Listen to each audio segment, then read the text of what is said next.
श्री गुरुवे नमः। भाइयों एवं बहनों, गोपी गीत का प्रकरण चल रहा है।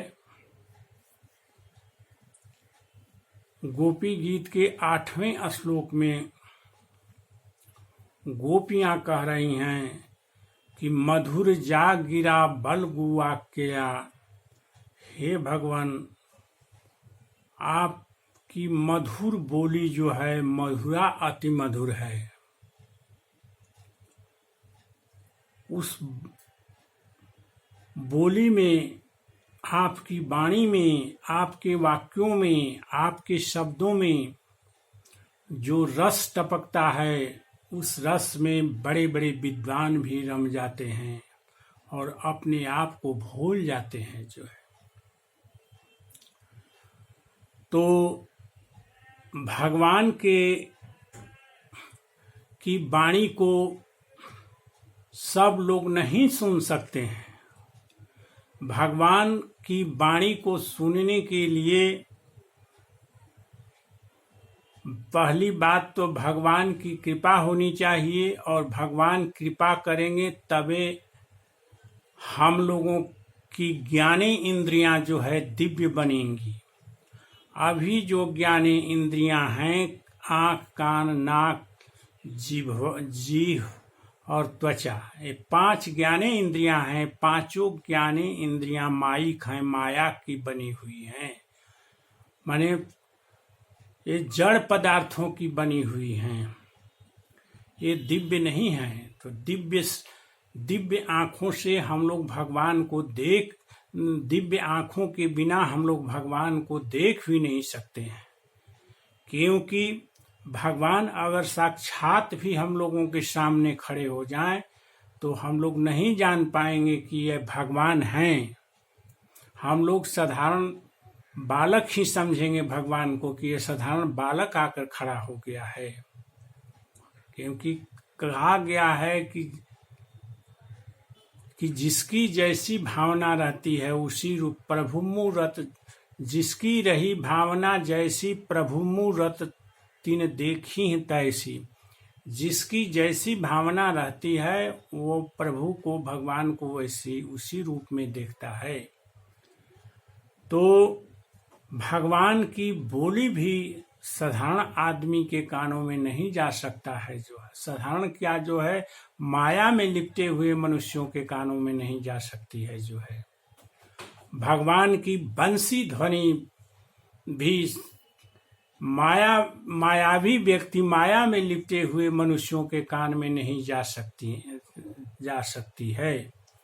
भगवान जब रात्रि में बंसी बजाए और गोपियों का आह्वान किए, गोपियां जो है वहां भगवान के पास आई। रात्रि में अपना घर द्वार, पति, बालक, बेटी सबको छोड़कर गोपियां दौड़ पड़ी जो है। और यह भगवान की बंसी जो है केवल गोपियों के ही कानों में गई। बंसी की आवाज उनके पति के कानों में, सास ससुर और किसी भी घर के मेंबर के कानों में नहीं गई। इस प्रकार भगवान के रूप माधुर्य को जो है, रूप माधुर्य इतना है कि उनके रूप माधुर्य को देख के जो है पशु पक्षी सब ही जो है पागल हो जाते हैं, सभी अचेता अवस्था में हो जाते हैं।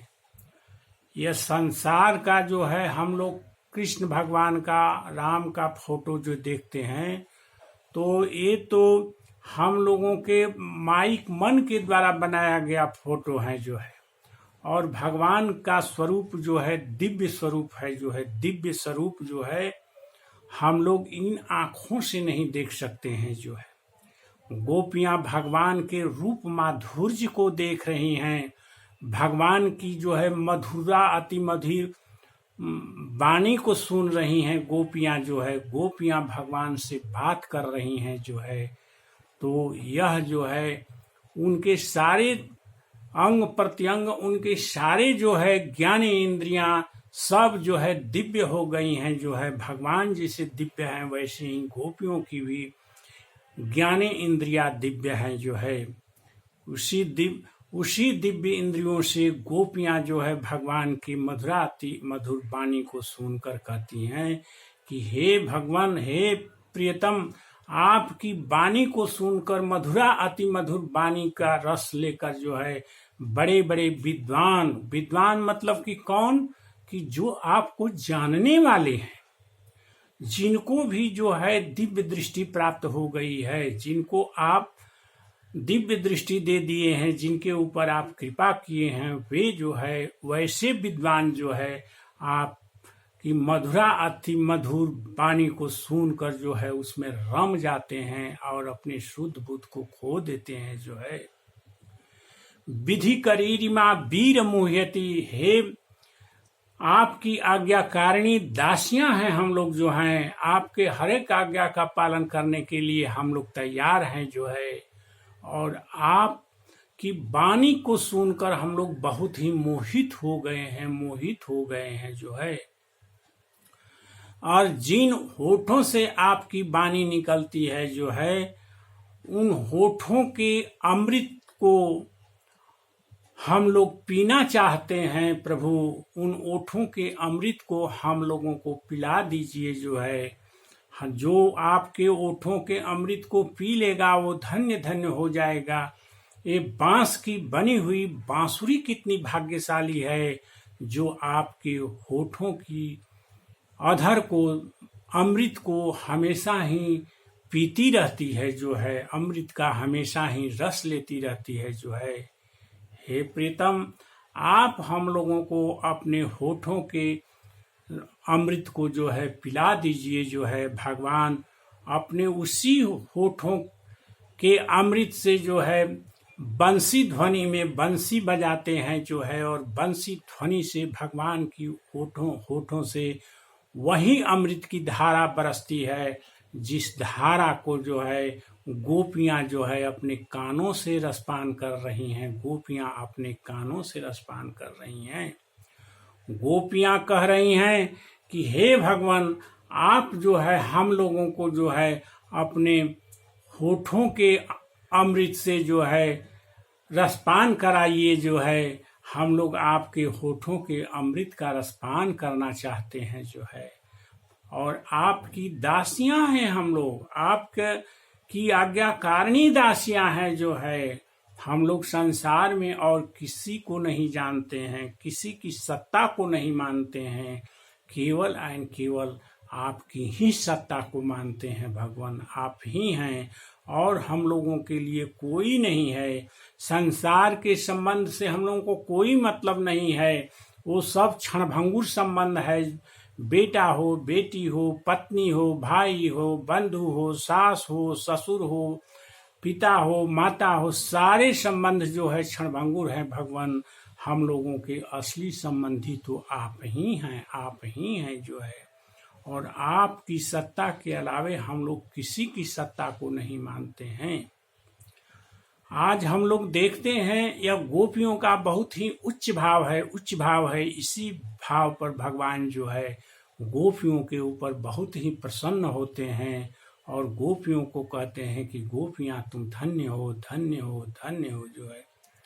आज हम देखते हैं कि लोग जो है भगवान की सत्ता को नहीं मानते हैं। भगवान की सत्ता और सामर्थ्य को लोग मानवे नहीं करते हैं। भगवान की शक्ति को नहीं मानते हैं। भगवान के शक्ति पर पलने वाले देवी और देवताओं की शक्ति में लोग विश्वास करते हैं। कोई लोग जो है ग्रहों की शक्ति पर विश्वास करते हैं और ग्रहों के कोप को दूर करने के लिए जो है विभिन्न प्रकार के अंगूठियों को अंगुलियों में धारण करते हैं कि फलाना ग्रह हमारे ऊपर कोप नहीं करेंगे जो है। इतना ही नहीं जो है, सोमवार है तो आज कैसा वस्त्र पहनना चाहिए ताकि ग्रह शांत रहें जो है। मंगलवार है तो लाल वस्त्र पहनना चाहिए, बुधवार है तो हरा वस्त्र पहनना चाहिए, बृहस्पतिवार है तो बृहस्पति ग्रह की शांति के लिए पीला वस्त्र पहनना चाहिए, शुक्रवार है तो उजला नीला ड्रेस पहनना चाहिए, शनिवार है तो शनि देवता के कोप से बचने के लिए काला काला वस्त्र पहनना चाहिए जो है।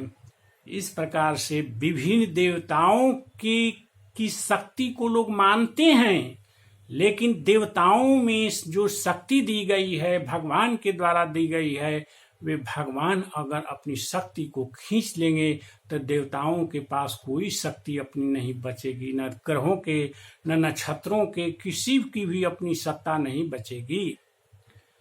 आप अगर नरक में जाइएगा कि स्वर्ग में जाइएगा कि मोक्ष होगा, आप अपने से इस बात को पता कर सकते हैं। यदि आप भगवान की सत्ता को नहीं मानते हैं, देवी और देवताओं की सत्ता को मानते हैं, तो निश्चित रूप में आप नरक में जाने वाले हैं, आप 84 लाख योनि में जाने वाले हैं। आप बच नहीं सकते हैं, आप बच नहीं सकते हैं। कितनों आप शनि ग्रह की पूजा कर लीजिए, कितनों आप सूर्य देव की पूजा कर लीजिए, कितनों आप ब्रह्मा विष्णु महेश की पूजा कर लीजिए, लेकिन इन लोगों की देवी देवताओं की पूजा करके जो है आप नरक में जाने से नहीं बच सकते हैं, क्योंकि आपको भगवान की सत्ता पर विश्वास नहीं है। जो है गोपियों के मन में केवल एंड केवल भगवान की सत्ता है और किसी की सत्ता नहीं है जो है। और लोग कहते हैं कि फलनवा मरेगा तो कहाँ जाएगा, स्वर्ग में जाएगा, नरक में जाएगा, मोक्ष होगा। इस जीता जागता प्रमाण है। अगर आप दूसरे किसी भी देवी देवता की सत्ता देते हैं तो यह मान लीजिए कि आप मरने के बाद 84 लाख योनि में ही जाइएगा जो है। इसीलिए भगवान गीता में भी कह रहे हैं अर्जुन को कि किसी भी देवी देवता की शरण में मत जाओ अर्जुन जो है, मेरे अलावा किसी की सत्ता नहीं है, किसी की सत्ता नहीं है जो है। और जो यह मान लेता है कि कृष्ण ही सब कुछ है, वासुदेव सर्वमिति स महात्मा सुदुर्लभा, भगवान कृष्ण कहते हैं अर्जुन को कि हे अर्जुन, जो इस बात को मान लेता कि भगवान कृष्ण की ही सत्ता है और किसी की सत्ता संसार में नहीं है जो है, वासुदेव सर्वम, सब कुछ भगवान कृष्ण ही है, स महात्मा सुदुर्लभ, वही बहुत दुर्लभ महात्मा उसको हम बोलेंगे और उसी का मोक्ष होगा और वही जो है संसार सागर से तर जाएगा और भगवान मेरे लोक में आ जाएगा जो है। आजकल लोग विभिन्न प्रकार के पूजा पाठ, दान धर्म, यज्ञ व्रत तप करके सोचते हैं कि हमको मोक्ष मिलेगा, हम भगवान के लोक में जाएंगे, तो यह असंभव है, यह असंभव है। यह भगवान का उपदेश है जो है।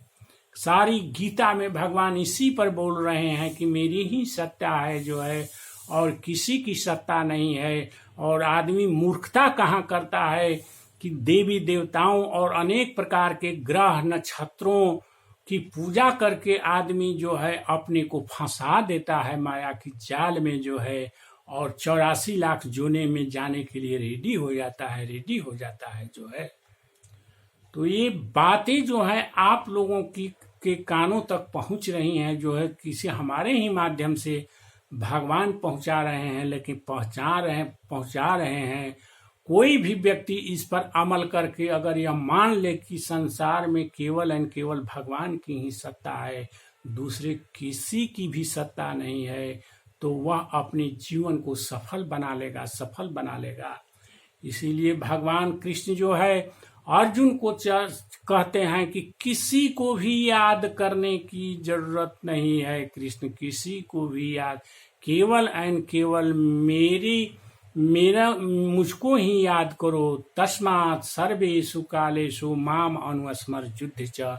इसीलिए हे अर्जुन, सब समय में मुझको याद करो और किसी अनन्य चेता, न माने दूसरे किसी भी देवता की चिंता के ऊपर मत ध्यान ले जाओ, अनन्य चेता। अब इससे क्या भारी भगवान का उपदेश होगा। अनन्य चेता सततम जो माम स्मरति नित्य स तस्या हम सुलभ पार्थ नित्य युक्त योगिना।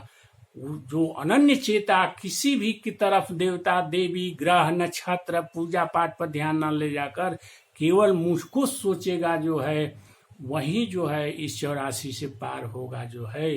इसलिए भगवान गीता में लास्ट में कह रहे हैं कि हे अर्जुन, सर्व धर्मान परित्यज्य, सभी प्रकार के धर्म कर्म पूजा पाठ दुनिया जहान हेन तेन देवी देवता को छोड़कर माम एकम शरणम प्रवज, केवल मेरी और मेरे ही शरण में आ जाओ। अहम त्वाम सर्व पापे भो मोक्षयिष्यामि मा शुच, मैं ही तुमको सभी पापों से मुक्त करूंगा। बस आज इतना ही, कल 9वें श्लोक पर बोला जाएगा। ओम श्री राधे राधे राधे।